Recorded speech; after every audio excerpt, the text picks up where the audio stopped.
हाय, good afternoon everyone. कैसे हैं आप सब? So my name is Ankur Agarwal and I am teaching the sociology since last 14 years. और इस साल जो है यहाँ पे आप सबके लिए we are again bringing the sociology test series for the mains 2021 students also and for the students who will going to appear for the 22 exam also. ठीक है, तो आप में से जो है यहाँ पे किन किन बच्चों को एक्सपेक्टेड है कि हाँ भी मेंस प्रीलिम्स क्लियर हो जाएगा? Okay fine. और किसी ने पहले पेपर दे रखा है? ओके ग्रेट, यानी दोनों ही हैं यहाँ पे। ठीक है, now we will be discussing about the sociology, that how we can fetch the sociology and how we can have the target of the 300 plus. ठीक है, तो हम जो है यहाँ पे इसके ऊपर जो है यहाँ पे डिस्कस करेंगे। आई होप कि बाइलिंगुअल सबको कंफर्टेबल है, English and Hindi both. Right, great. Right, now what we can do in this perspective, now we have designed a specially 3 round of the revision for all of you, in which in the first round we will going to have our sectional test, then in the second round we will going to have our comprehensive test, and in the third round we will be having the comprehensive test but on the same day. ठीक है, अब जो है यहाँ पे इसमें क्या क्या चीजें यूजुअली जो है यहाँ पे बच्चे गलती करते हैं। तो स्टूडेंट्स जो है यहाँ पे यूजुअली क्यों जो है यहाँ पे कम मार्क्स लेके आते हैं? कई बच्चे बोलते हैं सर हमने जो है यहाँ पे इतने सालों से हम सोशियोलॉजी पढ़ रहे हैं। कोई कहता है सर मेरे 107 मार्क्स आए और पेपर 2 में 80 मार्क्स आए। कोई कहता है सर जी पेपर 1 में तो 145 मार्क्स आ गए, पेपर 2 में 98 मार्क्स रह गए। Now what is the reason behind that? See, content is not basically the cause of concern for the sociology students. Main concern for the sociology students is that they do not want to understand the demand of the question. Maximum time I have seen students used to write those answers what they know rather than writing those answers which actually the examiner has asked. ठीक है, वो कैसे, मैं अभी आपको जो है एक एग्जांपल भी दूंगा उसका। तो ये जितने भी कीवर्ड्स होते हैं जिसको हम बोलते हैं elucidate, explain, comment, examine, critically examine, ठीक है, बहुत सारे बच्चों को तो इसका मीनिंग ही नहीं पता है। मैक्सिमम बच्चा जो है यहाँ पे ये सोचता है कि भैया एक जैसे तो वर्ड्स हैं, क्या फर्क पड़ रहा है। अगर मैंने कहा जी explain the nature of sociology या comment the nature of sociology, आप सोचते हो यार एक्सप्लेन और कमेंट में एक ही तो बात है, क्या फर्क पड़ रहा है। But this is not the right approach. Right, then lack of contextual understanding. हमने जो है यहाँ पे क्वेश्चन की डिमांड को कभी समझा ही नहीं कि उसकी फ्रेमिंग किस तरीके से होनी चाहिए। जैसे अगर मैं एक एग्जांपल ले लेता हूं, let's say I ask the question,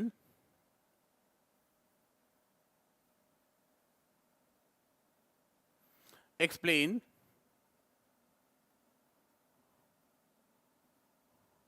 the nature of sociology, right? 150 words में है।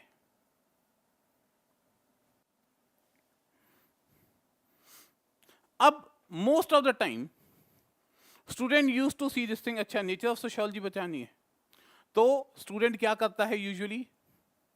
First of all he try to define sociology. ये जो स्टूडेंट करता है, भाई 150 वर्ड तुमसे जो है यहाँ पे क्वेश्चन में पूछे हैं, तुम जो है यहाँ पे सोशियोलॉजी को ही डिफाइन करने लगोगे, 40-50 वर्ड तो तुम यहीं पे खा जाओगे। Nobody has asked you that how the sociology evolved and what is its nature. अगर ये क्वेश्चन होता तो 250 वर्ड्स में होता, तब आप इसको जो है यहाँ पे लिख रहे होते, समझ आता है। लेकिन अगर आपसे सिंपली ये पूछा जा रहा है कि नेचर ऑफ सोशियोलॉजी क्या है, तो ये चीज बिल्कुल भी नहीं आएगी। Here you can put this thing that since the emergence of sociology as a discipline, there is always a controversy whether sociology is a science or not. Scholars like the Auguste Comte, Emile Durkheim believe sociology is a science. Contrary to it, the scholars like the Max Weber and other people, they do not agree with these scholars. And then you can mention this thing that what is the characteristics of the nature of the sociology. So sociology is basically, some people say, it is a pure science, not an applied science. Sociology is generalized in nature, not specific in nature. Sociology do have the rationalistic and the empirical approach. Right? Now these things will going to come under this answer or this question. But many students, they used to write, Sarji, we will going to write the definition of the sociology. Then we will going to try to talk about the scope of the sociology. Why? Okay? So this will not going to be there. So this is what I mean. That lack of the contextual understanding leads to the wrong framing of the answer. And most of the time students used to say that, sir, we have attempted all the questions, despite that we are not able to fetch the marks. And initially I told this thing, content में problem नहीं है यार, problem है हमारी understanding में कि question की demand क्या है. फिर इन प्रॉपर स्ट्रक्चरिंग, पहले क्या लिखना है, बाद में क्या आएगा, क्या वाकई में हर आंसर में कंक्लूजन चाहिए है या नहीं चाहिए है. राइट? स्टूडेंट हर आंसर में जबरदस्ती इंट्रोडक्शन, मेन बॉडी और कंक्लूजन देने की कोशिश कर ही रहा है. क्यों भाई? फिर स्टूडेंट को ये समझ नहीं आता कि लिखना कितना है यहां पे.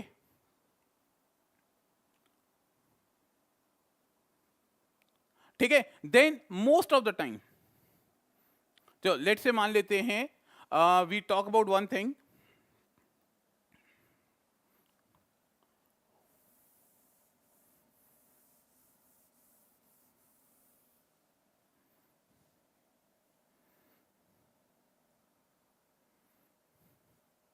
Write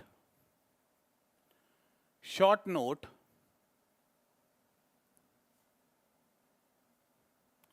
on MG Narega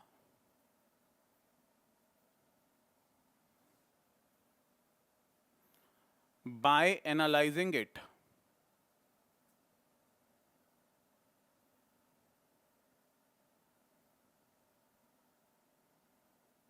सोशियोलॉजिकली.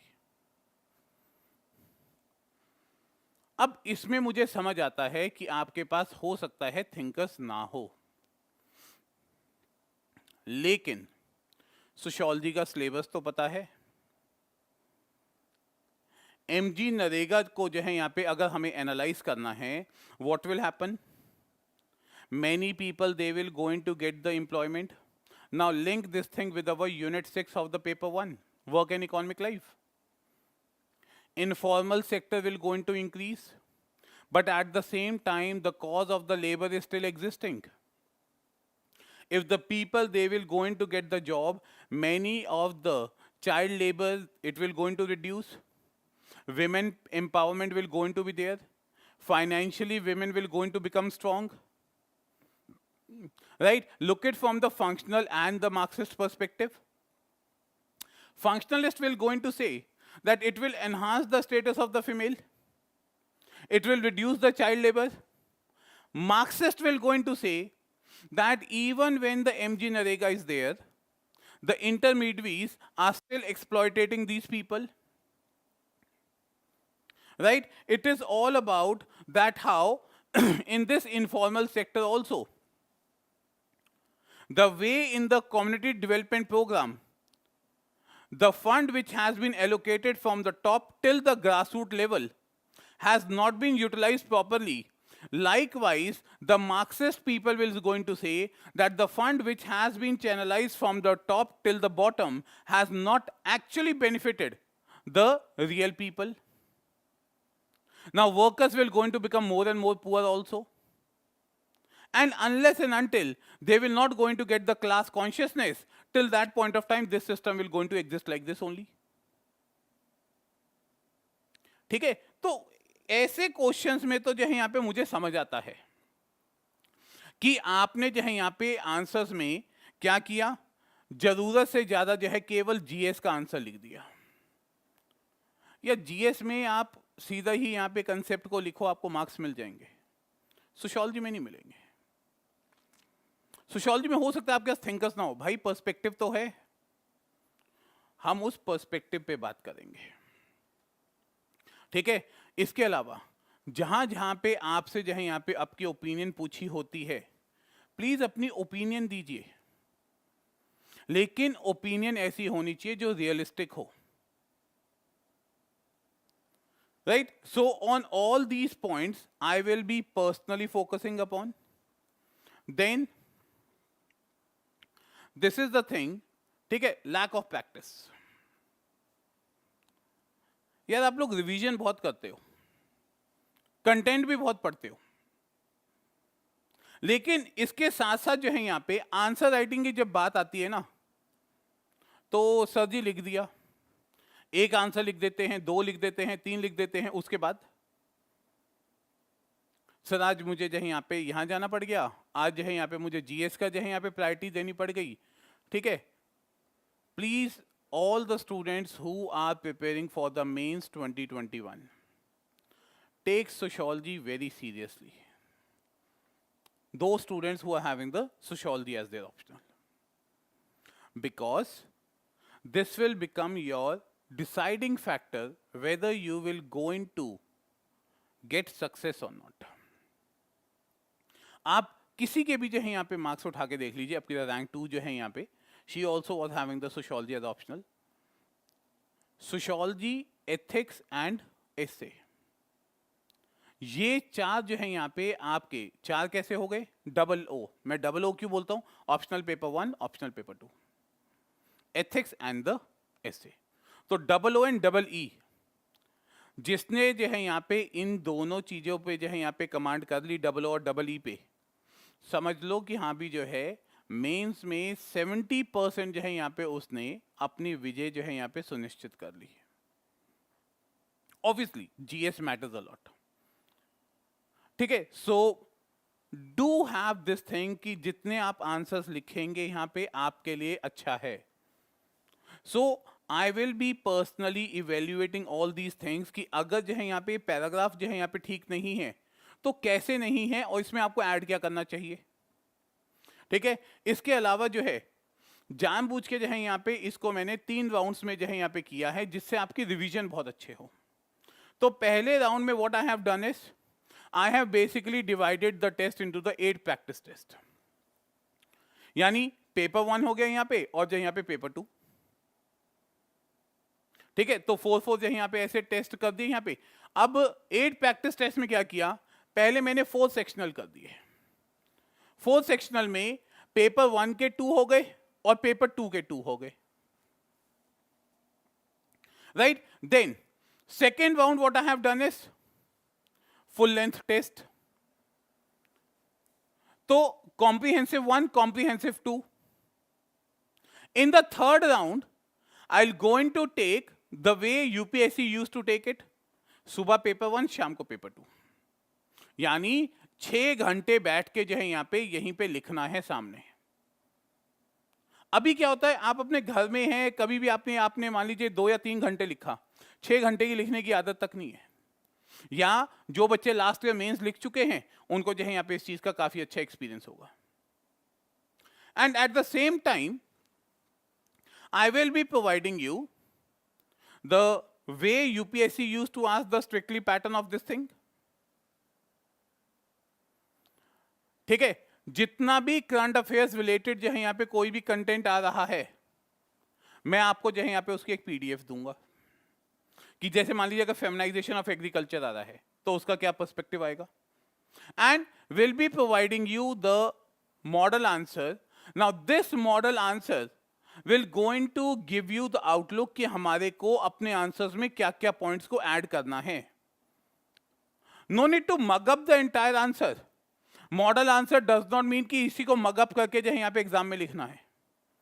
Model answer का पर्पस ही ये होता है कि एक आपको स्ट्रक्चरिंग पता चलती है कि फ्रेमिंग कैसे करनी है आंसर की, प्लस बहुत सारे पॉइंट जो है यहाँ पे जो आप अपने जो है यहाँ पे आंसर के अंदर ऐड कर सकते हैं, that will going to be there. Then I will going to have the classroom discussion itself, right? And that will be available online and the offline both. So those students who will be giving online, they will going to get the recording for that. At the same time, I have fixed that the 1 week will be taken for the evaluation. तो जैसे मान लीजिए आज जो है मैंने आपको test दिया संडे को, तो मैं डिस्कशन तो आपकी इसकी मैं कल ही कर दूंगा। संडे को टेस्ट दिया तो अगले वीक में मंडे हो सकता है, ट्यूसडे हो सकता है, उसमें जो आपकी डिस्कशन हो जाएगी और जो आपके आंसर्स इवेल्युएट होके जो है आपको नेक्स्ट वीक तक जो है यहाँ पे मिल जाएंगे। तो जहां जहां पे आपकी जो है मिस्टेक्स होंगी वो बच्चे को जो है वहां पे क्लियरली उसके नोट के साथ मिल जाएगी। ठीक है, now what I will be focusing about this thing, now this will be my basic focus. One is पहले जो है यहाँ पे पूरे के सिलेबस को 3 दफा रिवाइज 100% करवाना ही करवाना है भाई। ठीक है, फिर कहां कहां पे आप जो है यहाँ पे मिस्टेक करते हो, ये जो है यहाँ पे सबसे इंपॉर्टेंट है कि इंट्रोडक्शन नहीं पता, जैसे मैंने अभी आपको नेचर ऑफ सोशियोलॉजी में बताया, या जैसे मैंने आपको एमजी नरेगा में बताया, जहां जहां पे वो पॉइंट्स आपको नहीं पता, I will going to sit with you and tell you that these are the things which you should insert. ठीक है, then as far as this is concern, अगर मान लो कुछ नहीं पढ़ रखा होगा, then definitely I will going to suggest it. Otherwise मुझे ये लगता है पर्सनली कि बच्चा सोशियोलॉजी में एटलीस्ट कंटेंट के लिए जो है यहाँ पे कभी कम नहीं होता उसके पास। हो सकता है करंट रिलेटेड जो है यहाँ पे कंटेंट कम हो, लेकिन स्टैटिक रिलेटेड पेपर 1 में और पेपर 2 में कंटेंट कम नहीं होता बच्चे के पास। And at the same time, do remember, paper 1 content you can add in the paper 2 also, paper 2 content also you can add in the paper 1. तो ऐसा नहीं है कि सर जी यहाँ पे पेपर 1 का स्कॉलर है, यहाँ पे दरखाई में पेपर 2 में यूज कर सकता हूँ क्या? बिल्कुल कर सकते हो। और पेपर 2 के अगर योगेंद्र सिंह जी है उनको मैं पेपर 1 में कर सकता हूँ, अगर कहीं पे आंसर में रेलेवेंस दिख रही है बिल्कुल करो। Right, at the same time what will going to be there, I will have a discussion 1-to-1 with all the students. Now, most of the time what happens, you used to write the answers, आपको evaluate किया, अच्छा जी यहाँ पे खत्म होगी test series. बच्चा जब तक जो है यहाँ पे इंटरेक्ट नहीं करता ना, उसको पता नहीं चलता कि हाँ भी सर कहाँ पे जाए, क्या कमी है। तो मेरा फोकस जो है यहाँ पे इस चीज पे बहुत ज्यादा रहेगा कि मैं हर बच्चे से पर्सनली जो है यहाँ पे मिलूंगा, जो ऑफलाइन होगा। ऑनलाइन जो बच्चे होंगे they can have the access to me by taking the contact number और we will going to create the group for that. ठीक है, जिसमें जो है यहाँ पे आप लोग जो है मेरे से कनेक्ट कर सकते हैं। I will going to allocate the time to all of you and accordingly you all can have the accessibility to me. ठीक है, and this is the schedule what I have created for the test. तो पहला test जो है यहाँ पे 24 अक्टूबर को रहेगा। इस 24 अक्टूबर को जो टेस्ट रहेगा, इसके सिलेबस में मैंने आपको दिया है यूनिट 1, यूनिट 2, यूनिट 3, यूनिट 4 में जो है यहाँ पे, ठीक है, ये जो है यहाँ पे सारे के सारे। तो क्यों? क्योंकि पेपर 1 का जो है यहाँ पे 2 सेक्शनल टेस्ट लेने हैं, तो I have divided the paper 1 into the 2 parts. तो यूनिट 1 to 5 जो है यहाँ पे मैं पहले पार्ट में लूंगा और फिर यूनिट 6 to 10 जो है यहाँ पे दूसरे पार्ट में लूंगा। ठीक है, the purpose is this only, जब तक हमारा ये प्रीलिम्स का रिजल्ट आएगा, एटलीस्ट एक बार जो है यहाँ पे आपकी रिवीजन होके हट चुकी होगी। Right, and at the same time this will be the thing. अच्छा हाँ, जो जैसे ही 24 अक्टूबर को जो है एग्जाम हो गया आपका, तो नेक्स्ट वीक वो 25, 26, 27 कोई भी मैं एक डेट बता दूंगा पहले से ही, उसमें जो है यहाँ पे जो बच्चे क्लासरूम में होंगे ऑफलाइन, मैं उनके साथ डिस्कशन करूंगा, और जो ऑनलाइन होंगे उनको जो है यहाँ पे ऑनलाइन की रिकॉर्डिंग जो है प्रोवाइड कर दी जाएंगी। राइट जो बच्चे ऑनलाइन जो है यहाँ पे एग्जाम देंगे उनको कॉपीज और जो है यहाँ पे डिस्कशन दोनों ऑनलाइन मिलेगी, प्रिंटेड फॉर्म में कॉपी नहीं मिलेगी बेटा। जो ऑफलाइन होंगे, ऑफलाइन वालों को जो है यहाँ पे प्रिंटेड फॉर्म में कॉपी मिलेगी और डिस्कशन भी ऑफलाइन होगा। Right? Now, so this is what basically the second test will going to be there. Third test is all about that the paper 2 here will be going to have it. Now you will going to see कि ये हमने कब रखा, 14 नवंबर को। अब जब 14 नवंबर को रखा तब तक जो है हमारा प्रीलिम्स का रिजल्ट आ जाएगा। तो बहुत सारे बच्चों को जो है यहाँ पे जिनका हो चुका होगा तो पेपर 1 की भैया एक बार जो है यहाँ पे आपकी रिवीजन हो गई। पेपर 2 की रिवीजन जो है यहाँ पे हमने 21 नवंबर तक कर ली। फिर जो है 5th टेस्ट 5 दिसंबर को, ठीक है। 6th टेस्ट जो है यहाँ पे 12 दिसंबर को हो गया। यहाँ पे 7th और 8th 19 दिसंबर को जो है यहाँ पे करने के बाद मैं आपको 26 दिसंबर तक सोशियोलॉजी से रिलीव कर दूंगा। जनवरी में आपका एग्जाम है। Right, so all the students who want to get the success and who want to fetch the 300 plus marks, this course is useful for all the students। और इसी तरीके से जो 2022 वालों का जो है यहाँ पे कोर्स वो भी एक अलग बना रखा है यहाँ पे, ठीक है। तो आपकी जो भी क्वेरीज हो यहाँ पे you can clearly ask them, this is the contact number, ठीक है। या जो है यहाँ पे आपकी जो क्वेरी है आप अपनी मेल पे भी यहाँ पे डाल सकते हैं। Right, so all the best to all of you who are preparing for this year mains, and those students who will be preparing for the 2022, for them the test series will be starting from the 14th of November। उसका schedule भी जो है यहाँ पे आप इनको contact करके जो है यहाँ पे ले सकते हैं, ठीक है। चलिए, थैंक यू सो मच।